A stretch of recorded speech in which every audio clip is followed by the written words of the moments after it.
黄正明1970年9月1日出生于韩国庆尚南道马山市，从小性格内向，但极具观察力。高中时期就对表演产生浓厚兴趣。1990年，20岁的他通过新人甄选参演林权泽导演的动作片《将军的儿子》，饰演一个小角色，正式踏入演艺圈。然而，由于外形不够出众，他在电影圈的发展并不顺利，转而投身话剧舞台，加入剧团磨练演技，月薪仅12万韩元，生活拮据。1995年，他在音乐剧《猫》的演出中重逢高中时期暗恋的金美惠，两人逐渐相恋，但黄正明因经济条件不佳，迟迟不敢求婚，直到2004年才正式结婚。2001年，31岁的黄正明终于迎来转机，主演电影《危机七兄弟》，饰演乐队鼓手江顺，一个在音乐梦想与现实困境间挣扎的潦倒乐手。他将角色从青春热血到中年颓废的转变刻画的细腻动人。这部影片作为黄正明首部担任重要角色的电影，让他获得第1届 MBC 电影奖最佳男配角，正式从话剧舞台转向了荧幕。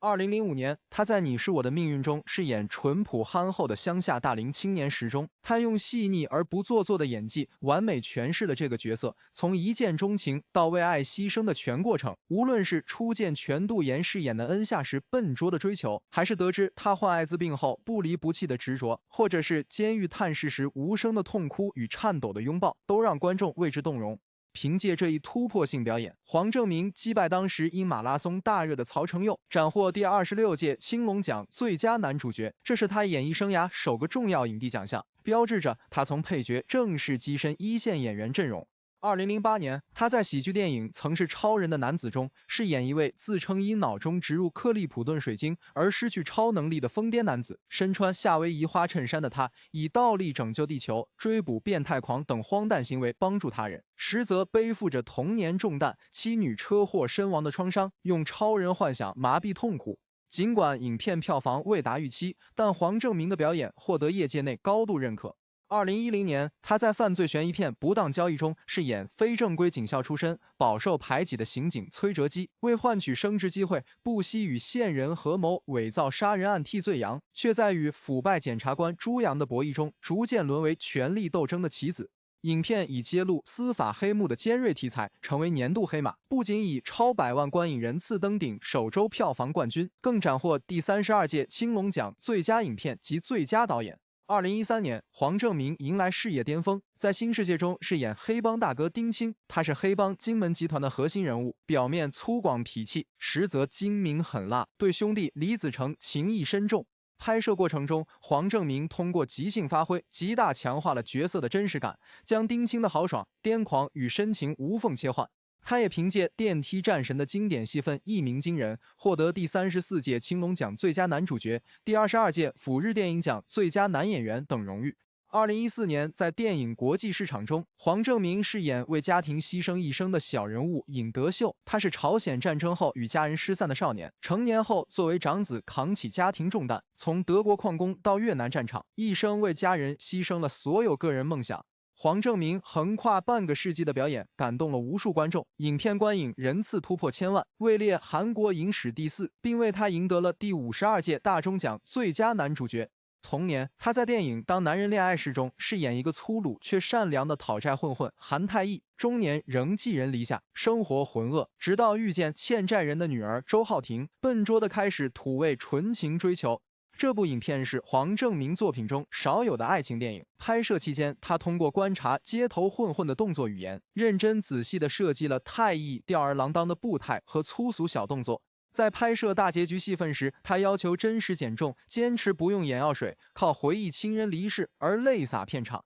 2015年，他在犯罪电影《老手》中饰演热血刑警徐道哲。道哲是广域调查队的老手刑警，痞气与正义感并存，办案时横冲直撞，生活中却为房贷发愁，与刘亚仁饰演的变态财阀赵太悟形成强烈反差。影片以暴制暴的风格引发观众对财阀腐败的讨论，剧本被多个国家购买版权并翻拍。老手以1340万观影人次成为2015年韩国票房冠军，并获得百想艺术大赏最佳导演奖。同年，他在电影《喜马拉雅》中饰演登山家严宏吉，原型为亚洲首位登顶14座8000米高峰的韩国传奇登山家。他将这位坚韧又充满温情的队长演绎得深入人心，从训练队员时的幽默亲和，到面对队友遇难后自责与执着的复杂情绪，再到登顶珠峰后为逝者举行雪葬时含泪的微笑，被观众评为用眼泪和风雪雕刻的表演。影片拍摄期间，黄正明随剧组远赴尼泊尔和法国勃朗峰实景拍摄，在零下30度环境中完成冰壁攀登等高强度训练，甚至因高原反应边吸氧边表演。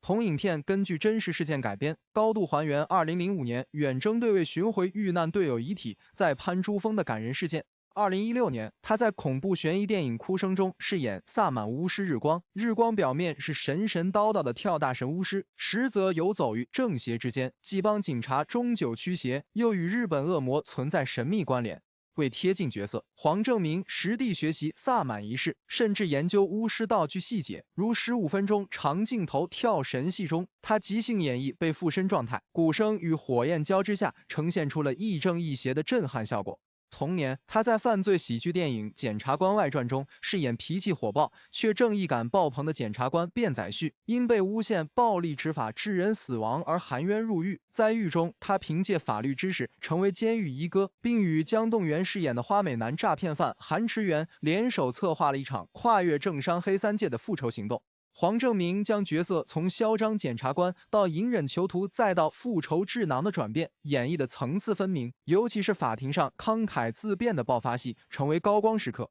影片以600万观影人次成为韩国2016年新年档热门。不久后，他在犯罪电影《阿修罗》中饰演了安南市长朴成培，一个贪污受贿、操纵黑幕的极致反派，表面亲和为民，却暗中策划谋杀、威胁证人，甚至自导自演刺杀戏码博取同情，将政客的伪善与狠毒演绎得入木三分。黄正明通过细节设计强化角色两面性，亲自设计谄媚小动作与突发暴力间的反差，与郑宇盛、朱智勋等演员即兴碰撞出了黑吃黑的癫狂氛围。同时，这部影片也以全员恶人的设定成为2016年年度话题神作。2017年，他在战争电影《军舰岛》中饰演京城酒店爵士乐团团长李江玉，一个为保护女儿素姬而被迫登上军舰岛的懦弱父亲。起初，他为了生存对日本人卑躬屈膝，甚至高呼天皇万岁换取庇护。但随着女儿面临被送入慰安所的危机，他逐渐觉醒，并参与劳工逃亡计划。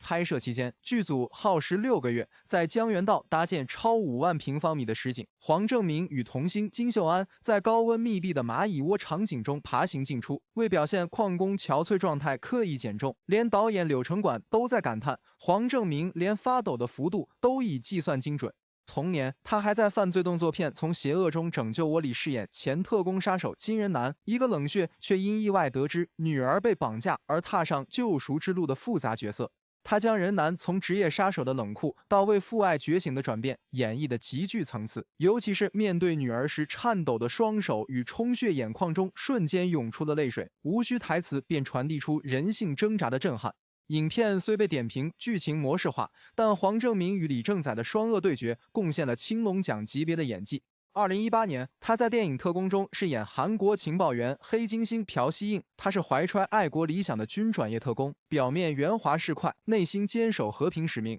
他周旋于朝鲜高层与韩国政治阴谋间。影片以真实事件改编，全程基本以文戏为主。导演尹中斌称赞黄正明的表演完美呈现了间谍的善恶交织。他也凭借本片获得第55届大钟奖最佳男主角，并助力影片横扫青龙奖、百想艺术大赏等28项大奖。2022年，他在 Netflix 犯罪剧集《苏里南》中饰演伪善毒枭全耀焕，表面是传播福音的牧师，实则却以宗教为幌子，掌控着庞大的南美毒品帝国。这部剧虽因剧情逻辑漏洞引发争议，但黄正明仍通过精湛演技和何正宇、朴海秀等一众实力派演员撑起了整部作品。剧集上线3天，全球观看时长突破2000万小时，冲上多国排行榜榜首。2023年，他在《首尔之春》中饰演原型为韩国前总统全斗焕的政变者全斗光。他是野心勃勃的保安司令官，借总统遇刺后的混乱发动政变。他通过秃头造型和癫狂式表演打破传统反派形象，赋予全斗光马基雅维利式的复杂魅力，既有政治算计，又有军人痞气，与郑宇盛饰演的正直将领李泰信形成强烈反差。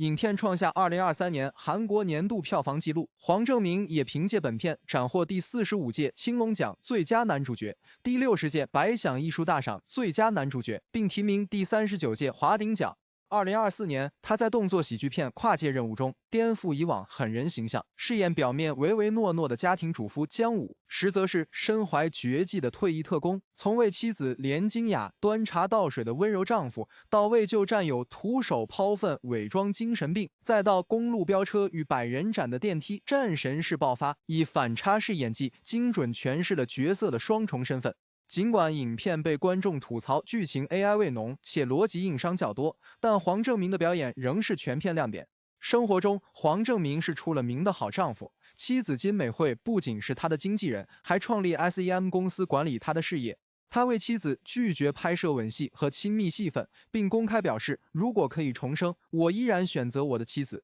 黄正明的人生是从月薪12万韩元的落魄话剧演员，到包揽青龙、大钟、百想三料影帝的逆袭传奇，用新世界的痞气黑帮与国际市场的平民史诗，将千面演技淬炼成中五路的黄金标杆。他与高中初恋金美惠相守20年，从被多次拒绝的穷小子到老婆奴影帝，证明真正的巨星既能驾驭荧幕上的癫狂，也能守护生活里的平凡。